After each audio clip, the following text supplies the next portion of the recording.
नहमदुहु व नुसल्ली व नुसल्लिमु अला रसूलिहिल करीम।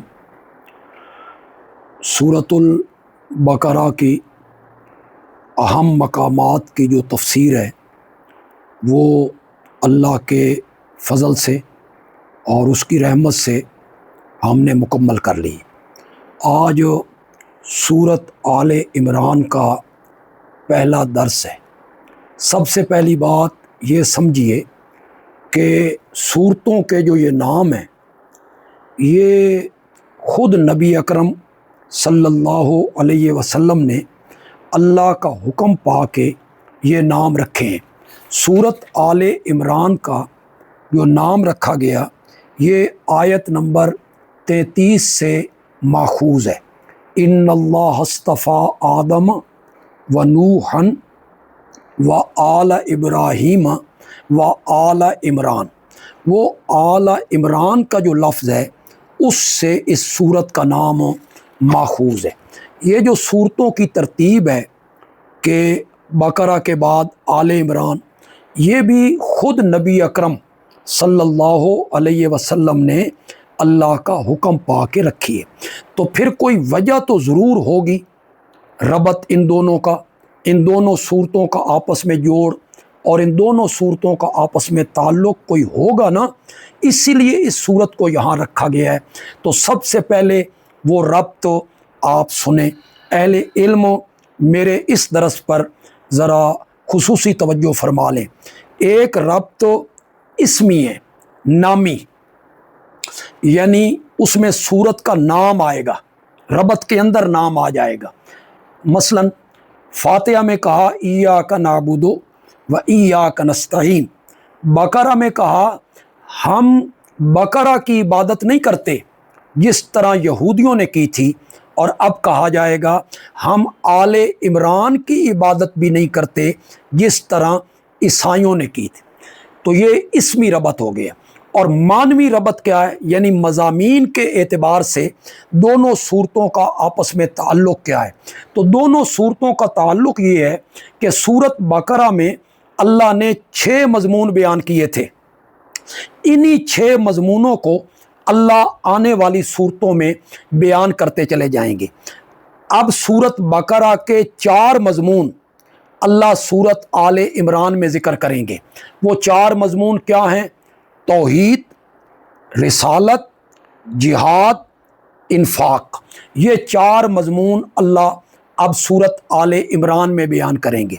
लेकिन ये ज़हन में रहे कि तौहीद का मज़मून जो आले इमरान में बयान होगा, इसमें सिर्फ वही मज़मून बयान किया जाएगा जो सूरतुल बकरा में पहली मर्तबा दावे को ज़िक्र किया था आयत नंबर 21 में, या अय्युहन्नास ओबुदू रब्बकुम, ऐ लोगो इबादत करो अपने रब की। वहाँ इस दावे से मकसद ये बयान करना था कि गायबाना हाजात में पुकारो तो सिर्फ अल्लाह ही को पुकारो, इसलिए कि तुम्हारे हालात को जानने वाला भी वो है और तुम्हारे नफ़े नुकसान का मालिक भी वही है।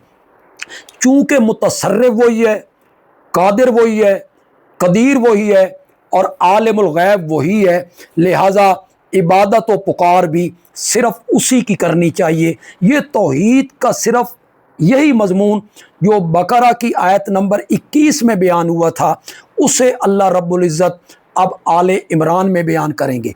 तो बकरा के 6 मज़मूनों में से 4 मज़मूनों को अल्लाह रब्बुल इज़्ज़त सूरत आले इमरान में बयान करेंगे।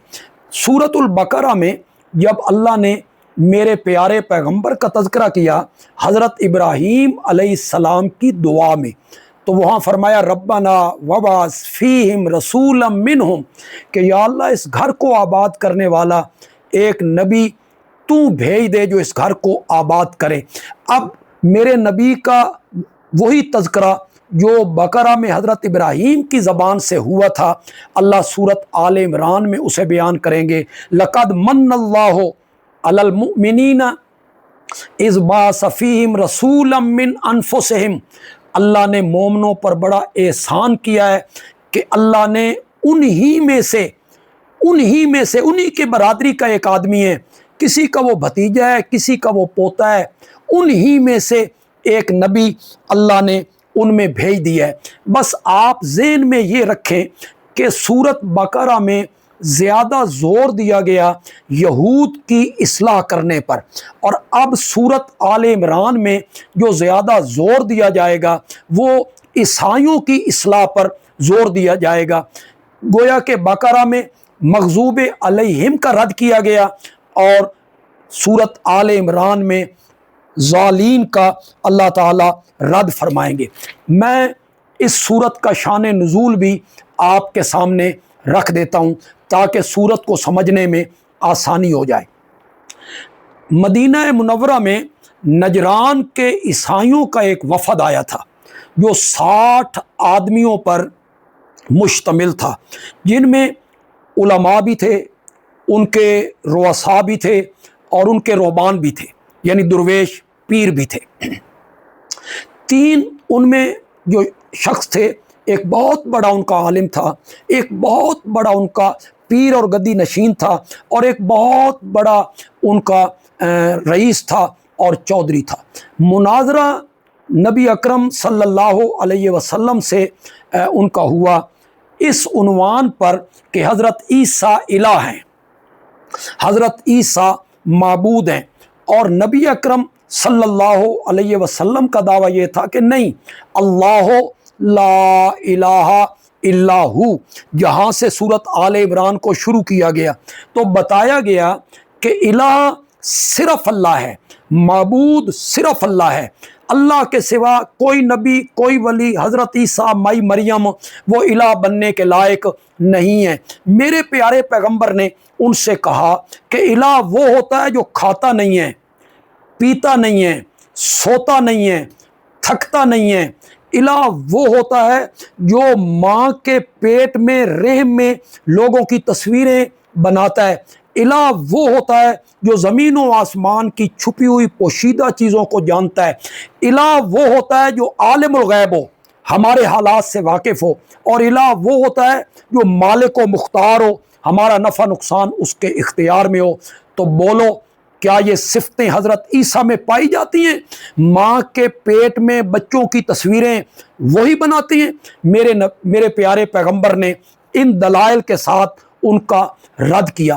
چنانچہ اسی مناظرے کے ضمن میں سورت آل عمران کی ابتدائی 80 آیتیں اللہ تعالیٰ نے اتاری, اور عیسائیوں کے ایک ایک شبے کا, ایک ایک اعتراض کا اللہ نے جواب دیا. میں آنے والے درسوں میں ان شبہات کو بھی ذکر کروں گا, ان اعتراضات کو بھی ذکر کروں گا, اور ان جوابات کو بھی ذکر کروں گا. اور پھر اللہ نے اس صورت میں جو توحید کے متعلق آیات اتاری جن میں اپنی وحدانیت کا, اپنی معبودیت کا اللہ نے تذکرہ کیا, ان کا بھی ہم آگے جا کے تذکرہ کریں گے.